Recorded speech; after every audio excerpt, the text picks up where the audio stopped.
You're barren. The words echoed in Zainab's memory as the Rolls-Royce pulled up to the Plaza Hotel, the same words Michael had thrown at her like a curse, like a final judgment on their 5-year marriage.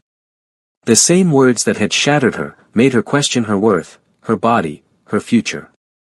But that was 6 months ago. Today, Michael was getting married. And he'd sent her an invitation, probably expecting her to show up broken and ashamed, giving him one final chance to feel superior. Zainab smiled, adjusting her emerald silk gown that draped perfectly over her hourglass figure. Beside her was Kang Dae-young, the feared Korean Mafia boss, looking dangerous as sin. And in her arms were 2 beautiful babies with skin like honey and dark, knowing eyes. Behind them, 4 bodyguards flanked their path. The ballroom doors opened. Every head turned. And Michael Whitfield's face went white as he saw the woman he'd called Barren walking toward him and carrying another man's babies. If you're new here, welcome to Stories That Don't Hold Back, where love is messy, revenge is sweet, and strong women always win. Hit that subscribe button and turn on notifications because you won't want to miss what happens next. Now, let's dive into Zainab's story, a story of betrayal, power, and the most dangerous love of all. New York City had a way of making dreams look easy and breaking hearts look elegant. For Zainab Ortega, the city had been both promise and prison. She still remembered the day she'd married Michael Whitfield 5 years ago, a spring afternoon in the Hamptons, surrounded by his family's old money and older expectations. Zainab, the daughter of Nigerian immigrants who'd built their modest life from nothing, had felt like Cinderella stepping into a fairy tale. Michael had been charming then, attentive, whispering promises about building an empire together, about family, about forever. "You're going to give me beautiful babies, Zai," he'd said on their wedding night, kissing her forehead. "Strong sons to carry on the Whitfield name." She'd believed him. God, she'd believed every word. The penthouse apartment on the Upper East Side became her gilded cage. Floor-to-ceiling windows overlooked Central Park, marble floors reflected her lonely silhouette, and designer furniture filled rooms that echoed with emptiness. Michael worked constantly, investment banking, he said, building their future. Zainab played the dutiful wife, attending charity galas in borrowed diamonds, smiling for society pages, pretending the cracks weren't showing. But they were. Month after month, year after year, her period came like clockwork. And month after month, Michael's warmth cooled by degrees. "Still nothing?" he'd ask, not even looking up from his phone. "Not yet," she'd whisper, hating how small her voice sounded. By year 3, he'd stopped asking. By year 4, he'd stopped touching her altogether. And by year 5, the man she'd married had become a stranger who looked at her with something worse than anger, disappointment. The breaking point came on a Tuesday night in October. Zainab had made dinner, jollof rice, plantains, egusi soup, all his favorites from when they'd first dated, and he'd claimed to love her culture. She'd set the table with candles, bought a new dress, practiced the words she'd say to suggest they see a fertility specialist together. Michael came home at 11, smelling of scotch and expensive perfume. "We need to talk," she'd started, her hands trembling. "Yeah, we do." He'd loosened his tie, poured himself another drink, and looked at her like she was a problem to solve. "I want a divorce, Zainab." The room tilted. "What? Don't make this harder than it needs to be. We both know this isn't working. You can't give me what I need." 5 years, Zai. 5 years of nothing. "Michael, we haven't even seen a doctor. We could get tested, find out." "I don't need a test to tell me what I already know." His voice was cold, clinical. "You're barren. My mother warned me about this, marrying outside our circle. Said there might be complications." The words hit like a physical blow. "Complications? Michael, I'm not broken. We just need to. I'm done."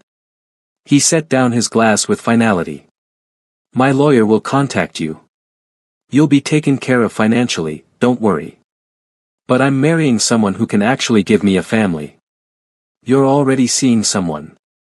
It wasn't a question. She could see it in his eyes, the guilt buried under entitlement, the relief of finally saying it out loud.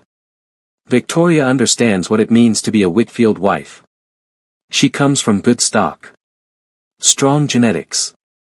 Zainab felt something inside her crack, but she wouldn't give him the satisfaction of seeing her break. She stood slowly, with all the dignity her mother had taught her, channeling generations of Nigerian women who'd survived worse than heartbreak. "You never loved me," she said quietly. "You loved the idea of me. The exotic trophy. But you never respected me enough to be honest. Zainab. I'll be gone by morning." And she was.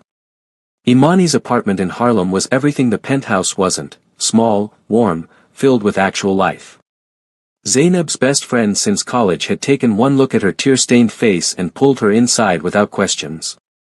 "He's a fool," Imani declared, pouring wine they'd drink straight from the bottle. "A weak, insecure fool. He said I was barren." Zainab stared at her hands. "What if he's right? Girl, did Michael ever get tested? Did he ever once consider the problem might be him?" Silence. "That's what I thought." Imani grabbed her phone. "My cousin Aisha works at Mount Sinai's fertility clinic. Best in the city. You're getting tested, and you're getting answers." 3 days later, Dr. Patel delivered news that changed everything. "Ms. Ortega, your fertility panel is excellent. Hormone levels are perfect, ovarian reserve is strong. There's absolutely no medical reason you can't conceive." She paused, choosing her words carefully. "Was your husband ever evaluated?" Zainab felt something cold settle in her chest. "No. He refused." "I see." Dr. Patel's expression was professional but sympathetic. "Male factor infertility accounts for 40 to 50% of cases. Without testing both partners, there's no way to determine the cause. But I can tell you with certainty, it's not you." The tears came then, hot and relieving, washing away 5 years of internalized shame. "It's not me," she whispered. "It's not you," Dr. Patel confirmed. Zainab walked out of that clinic feeling like she could breathe for the first time in years. The city looked different, still hard, still unforgiving, but full of possibility instead of prison. She got a job at a boutique art gallery in Chelsea, started going to therapy, reconnected with the parts of herself she'd buried to be Mrs. Michael Whitfield. She wore her natural hair in glorious braids and twists, dressed in colors that made her dark skin glow, laughed loud and often with Imani and other friends she'd neglected. Life was beginning again. And then she met him. The gallery opening was supposed to be routine: champagne, small talk, rich people pretending to understand art. Zainab had been explaining a piece to an elderly collector when she felt it, the weight of someone's gaze, heavy and focused. She turned and found him watching from across the room. Tall, impeccably dressed in a black suit that was cut too perfectly to be off the rack, with dark eyes that seemed to see straight through pretense. His features were striking: sharp jawline, full lips, the kind of beautiful that made people stare. Korean, she thought, though something in the way he carried himself suggested he was far more than he appeared. Their eyes met. The air changed. He approached with the fluid grace of a dancer or a fighter, she couldn't tell which. "You know your art," he said, his voice deep with an accent that softened the edges of his English. "I was listening to your explanation of the Lee piece. Insightful. Thank you, Mr. Kong. Kong Dae-young." He extended his hand. "But please, call me Dae-young." His hand was warm, his grip firm but gentle. And he held on just a second longer than necessary. "Zainab Ortega." She found herself smiling. "Are you a collector?" "Of beautiful things, yes. Art, experiences, moments that matter." His eyes never left hers. "Tell me, Zainab Ortega, do you believe in fate?" "I believe in coincidence and choice." "Interesting." He smiled, and it transformed his face from intimidating to devastating. "I'm choosing to believe tonight was fate." They talked for hours, about art, about New York, about everything and nothing. He didn't ask about her past, didn't pry into her divorce. He simply saw her. Listened like her words mattered. Made her laugh with dry observations about the pretentious collectors around them.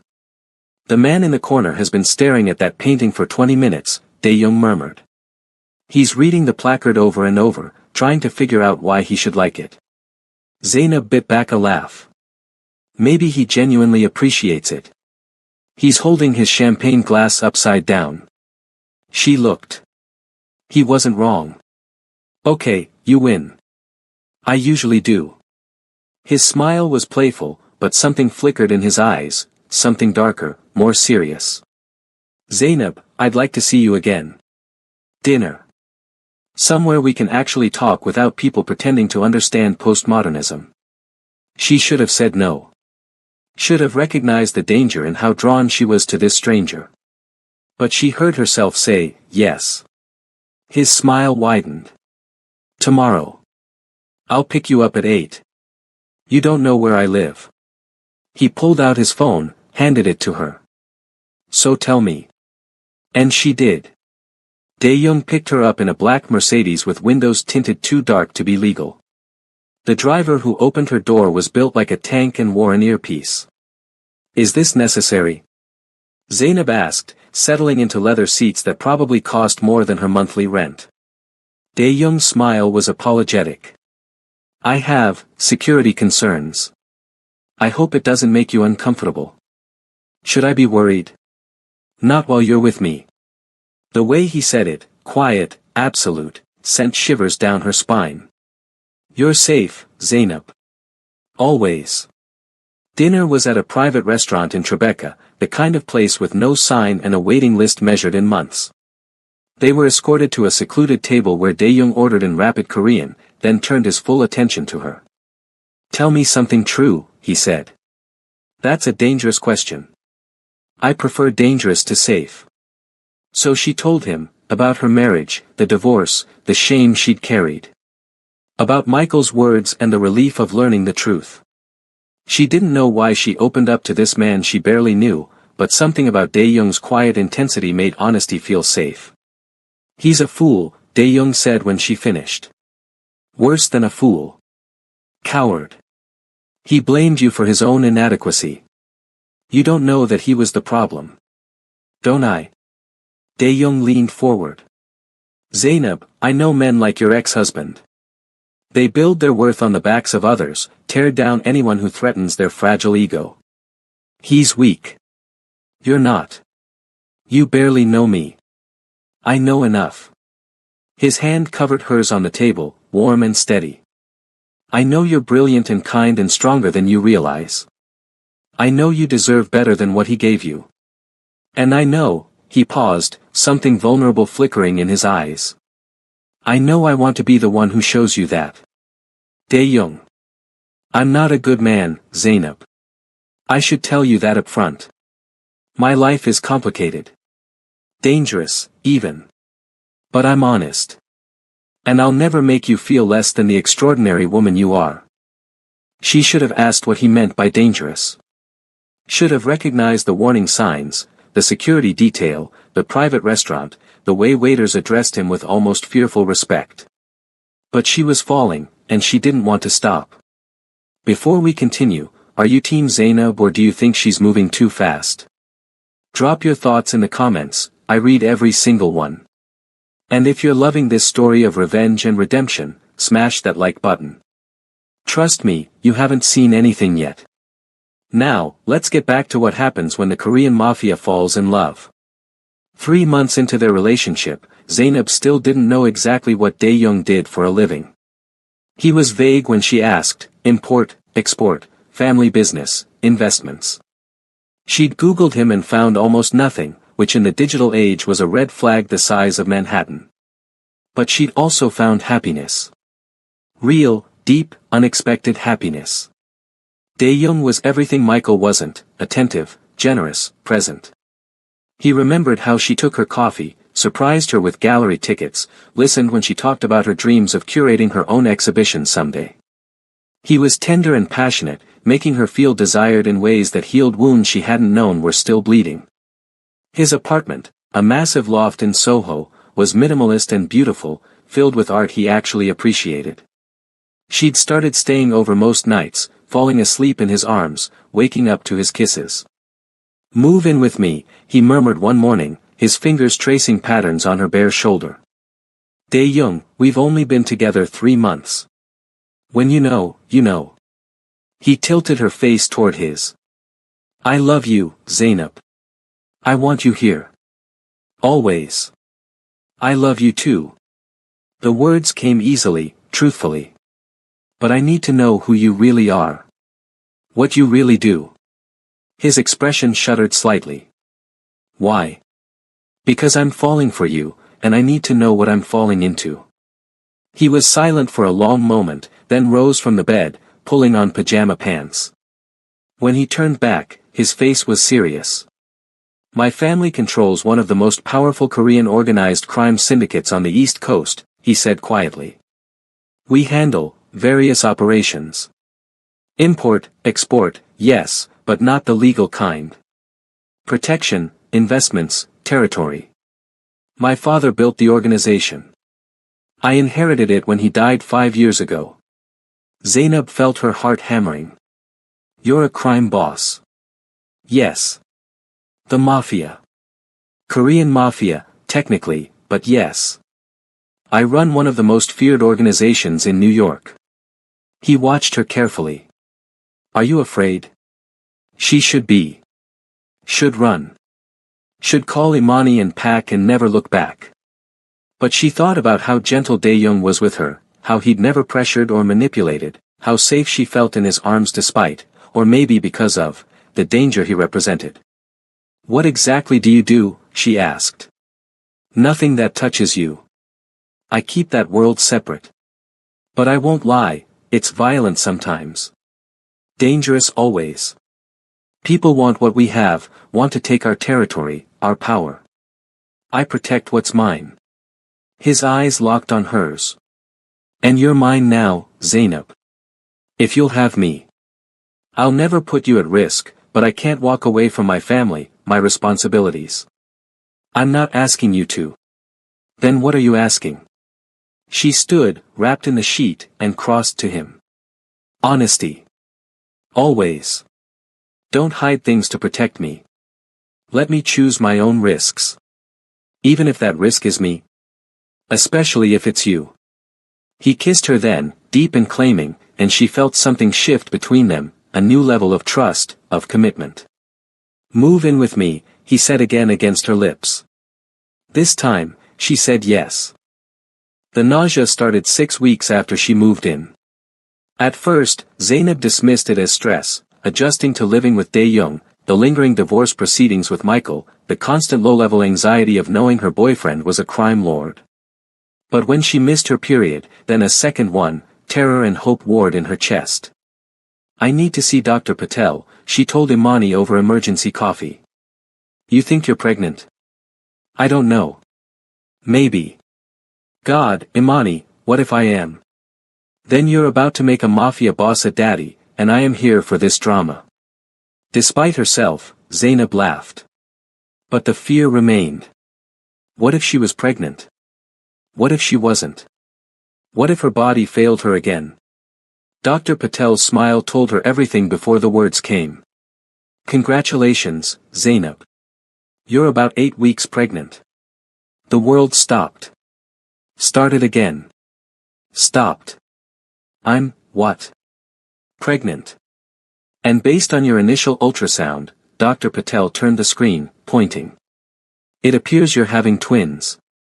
Zainab burst into tears right there in the examination room, overwhelmed by joy and vindication and sheer disbelief. Twins. She was having twins. Michael's voice echoed, "You're barren," and she wanted to laugh and scream and dance. "It's not me," she whispered, hands on her still flat stomach. "It was never me." Dr. Patel squeezed her hand. "No, dear. It was never you." Telling Dae-young terrified her. They hadn't discussed children, hadn't planned this. And bringing babies into a crime lord's world seemed reckless at best, dangerous at worst. She found him in his office, reviewing what looked like legitimate business documents but probably weren't. We need to talk, she said, and he immediately set down his pen. What's wrong? Nothing's wrong. Maybe. I don't know. She took a breath. I'm pregnant. Silence. His face went completely blank. Dae-young? He stood slowly, crossing to her, his hands framing her face. Say that again. I'm pregnant. 8 weeks. Twins. Twins, he repeated, and then he was kissing her, lifting her, spinning her around with a laugh she'd never heard from him, pure, unguarded joy. Twins. Zainab, you're giving me twins. You're not upset. Upset. He set her down gently, his hands moving to her stomach. You've made me the happiest man alive. I love you. I love our babies. I'm going to protect all of you with everything I have. Dae-young, your world, it's dangerous. How can we? I'll handle it. We'll increase security, keep you safe. Nothing and no one will touch you or our children. I swear it on my life. And looking into his eyes, fierce and determined and full of love, she believed him. The pregnancy progressed beautifully. Dae-young was obsessively attentive, hiring the best doctors, insisting on constant security, reading parenting books in Korean and English. Zainab glowed, her body finally doing what Michael had claimed it couldn't. She was 6 months along, visibly and beautifully pregnant, when the invitation arrived. The envelope was cream-colored, expensive, addressed to Ms. Zainab Ortega, in calligraphy. She knew before opening it, felt it in her bones. Michael Whitfield and Victoria Hayes request the pleasure of your company at their wedding. What the hell? Imani snatched the invitation from her hands. Is he serious? He invites you to his wedding. Zainab sank onto the couch, one hand on her swollen belly where the twins were doing acrobatics. He's trying to hurt me. Show me he moved on, found someone better. Better? Girl, he found someone who'll put up with his nonsense. That's not better. Imani studied the invitation. It's in 2 weeks. Plaza Hotel. Of course it is. Pretentious ass. I'm not going. Why not? Because I'm pregnant with another man's babies, Imani. Because it's petty Ann. And he deserves to see exactly what he lost. To know you weren't the problem. Imani's eyes gleamed. Plus, imagine his face when you walk in looking like a goddess with a literal mafia boss on your arm. The drama, Zai. Think of the drama. You're a bad influence. I'm the best influence. You're going. We're getting you a dress that shows off that bump. And Dae-young's going to make sure everyone knows you've upgraded from Wall Street trash to dangerous royalty. When Zainab mentioned it to Dae-young that night, his reaction was immediate and dark. Absolutely not. He doesn't get to humiliate you. He can't. Not anymore. She took his hand, placed it on her belly where the babies kicked. I'm not the broken woman he divorced. I'm happy, loved, carrying our children. If anything, me showing up proves he was the problem all along. Zainab. I want to go, Dae-young. Not for him. For me. To close that chapter completely. He studied her face, then nodded slowly. Then we go together. But my way. With my people. He wants to play games. I'll show him what real power looks like. His smile was sharp and dangerous, and Zainab felt a thrill run through her. This was going to be interesting.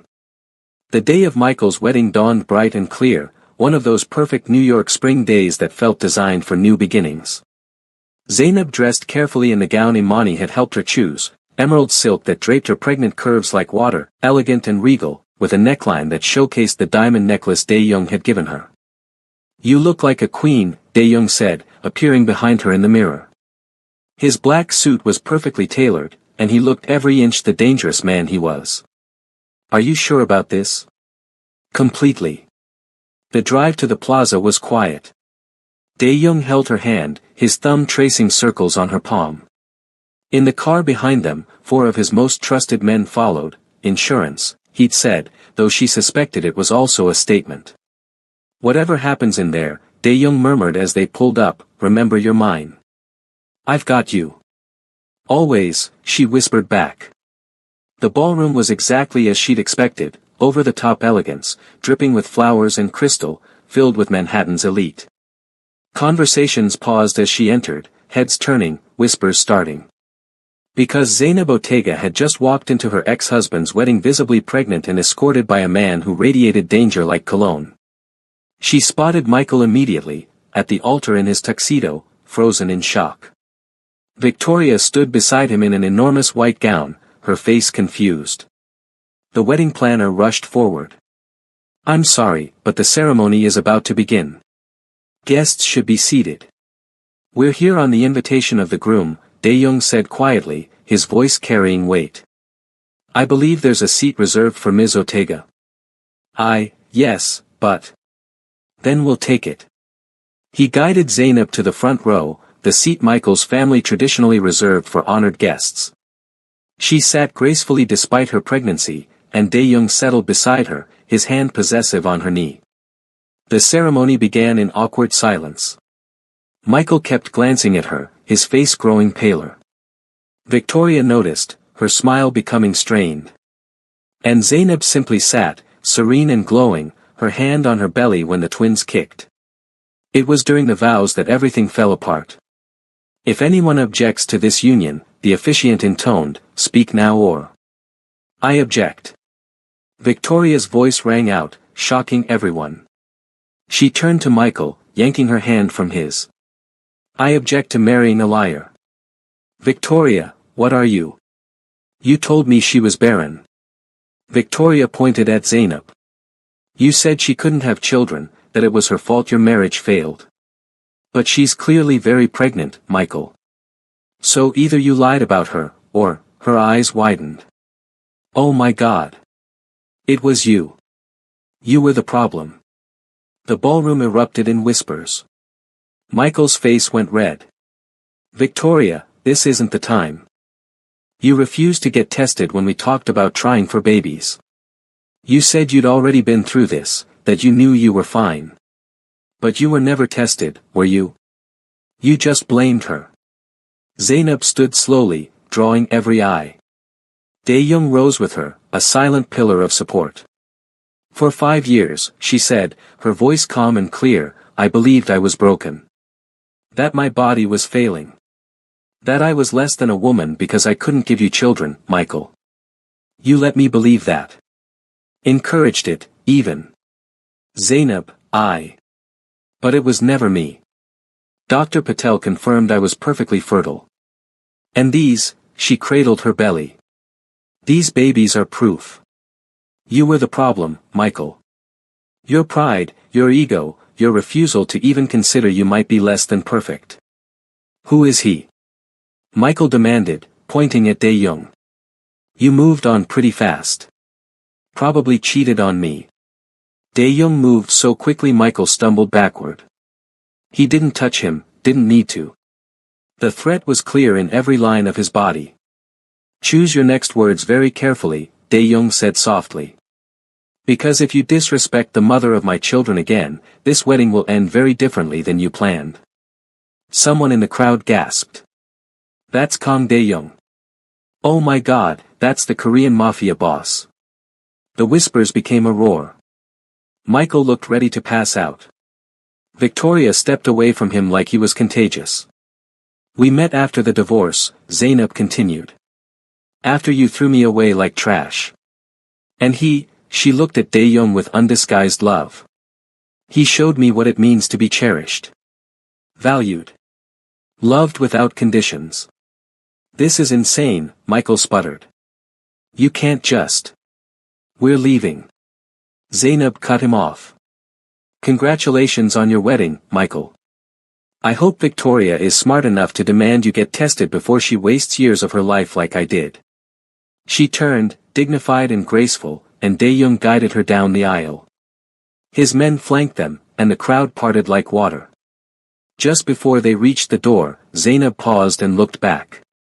Oh, and Michael. They're twins. Boys. Your mother always wanted grandsons, didn't she? Pity she'll never meet mine. The look on Michael's face, devastated, humiliated, destroyed, was almost worth the 5 years of pain. Almost. The video went viral within hours. Someone had recorded the whole confrontation, posting it on social media with hashtags that trended nationwide. Barren wife shows up at ex's wedding with Mafia boss and twins, became the story of the week, spawning think pieces about male infertility stigma, toxic masculinity, and the dangers of pride. Michael Whitfield became a laughingstock. His firm faced scrutiny. Victoria publicly broke their engagement citing fundamental dishonesty, and his mother, according to Imani's gossip network, was furious about the grandchildren that could have been. Zainab, meanwhile, was free. Any regrets? Dae-young asked that night as they lay in bed, his hand on her belly feeling the twins' kick. Not a single one. Good. He kissed her temple. Because I have something to ask you. He reached into the nightstand, pulled out a velvet box, and opened it to reveal a ring that made her breath catch, a flawless diamond surrounded by emeralds the exact color of her dress. Marry me, he said. Not because you're pregnant, not to prove anything to anyone. But because I love you, Zainab Ortega. Because you're the strongest woman I've ever met. Because I want to spend every day earning the gift of your love. Tears streamed down her face. Yes. God, yes. He slipped the ring on her finger, kissed her deeply, and she felt the last piece of her heart heal. 3 years later. The twins' third birthday party was held at their home in Westchester, a sprawling estate with enough security to rival the White House. Zainab watched from the porch as Dae-young chased their sons through the garden, their laughter bright and wild. Kian and Kai were beautiful boys, with their father's striking features and their mother's warm skin, dark curls, and mischievous spirits. They were loved fiercely, protected absolutely, and growing up knowing their worth. You look happy, Imani said, joining her with champagne, sparkling cider for Zainab, who was 4 months pregnant with their daughter. I am happy. Genuinely, completely happy. You deserve it. After everything Michael put you through. I rarely think about him anymore. And it was true. Michael Whitfield was a footnote in her story now, not the central chapter. She'd heard through the grapevine that he'd finally gotten tested and discovered he had severe fertility issues, treatable but requiring intervention he'd been too proud to consider. He'd lost Victoria, faced professional consequences, and according to social media, was living a much quieter life. Mommy. Kian ran up, dragging Dae-young behind him. Daddy says we can have 2 cakes. Daddy is spoiling you, Zainab laughed, but nodded. Okay, 2 cakes. Dae-young leaned down to kiss her, his hand finding her small bump. Happy. Deliriously. Good. He smiled that smile that still made her heart race. Because you're stuck with me forever, Mrs. Kong. I can live with that. And as she watched her family, her husband, her sons, her found sister Imani, her life rebuilt from ashes into something golden, Zainab understood a truth she'd once doubted: she was never barren. Not her body, not her heart, not her future. She was abundant. And the man who'd made her feel worthless had missed all of it. That wasn't revenge. That was justice. 6 months after the twins' birthday, Zainab gave birth to their daughter, Zara. She had her father's eyes and her mother's spirit, and Dae-young cried when he held her for the first time. 3 children, he murmured in wonder. You've given me 3 perfect children. We gave each other everything, Zainab corrected. Because that was the real story, not the humiliation of Michael at his wedding, not the viral video or the social media drama. The real story was a woman who'd been told she was broken, discovering she was whole. A man from a dark world learning to love in the light. 2 people finding each other when they needed it most and building something beautiful from the wreckage of their pasts. Zainab never did see Michael again. Heard he'd moved to the West Coast, started over, hopefully learned humility. She wished him no ill will but also no space in her thoughts. Her life was full, with her children, her husband, her work curating exhibitions for a major gallery, her friends, her joy. The gallery opened a permanent exhibition on resilience in art, and Zainab's curatorial statement began with a quote she'd written. "They called me barren. But you cannot break what was never fragile. You cannot empty what was always full. And you cannot diminish a woman who knows her worth." Dae-young had it engraved on a plaque in their garden, where the twins played and their daughter learned to walk, and their life together grew richer every day. And sometimes, when the city lights sparkled beyond their windows and the children were asleep and she lay in her husband's arms, Zainab thought about the girl she'd been, the one who'd believed a cruel man's lies, who'd carried shame that was never hers to bear. She wished she could go back and tell that girl, "Hold on. The best part is coming. Your body isn't broken. Your heart isn't too much. And the man who can't see your worth will one day watch you walk away into a life so beautiful it'll hurt him to remember what he lost." But she couldn't go back. She could only move forward, grateful for every moment that had led her here. To wholeness. To love. To home. And that's Zainab's story, a reminder that the people who try to break you often reveal their own brokenness. That walking away with dignity is more powerful than any revenge. And that sometimes, the life you build after heartbreak is better than anything you lost. What did you think? Drop a comment telling me your favorite moment. Was it the wedding confrontation, the moment she found out she was pregnant, or Dae-young's proposal? And if this story spoke to you, share it with someone who needs to hear that they're not broken, they're just waiting for the right chapter. Don't forget to subscribe for more stories about strong women, complicated men, and love that defies the odds. Hit that notification bell because next week's story is going to blow your mind. Until then, remember, you're not barren of anything, not love, not success, not worth. Anyone who makes you feel less than extraordinary simply can't handle your abundance. I'll see you in the next one. Stay strong, stay blessed, and keep choosing yourself.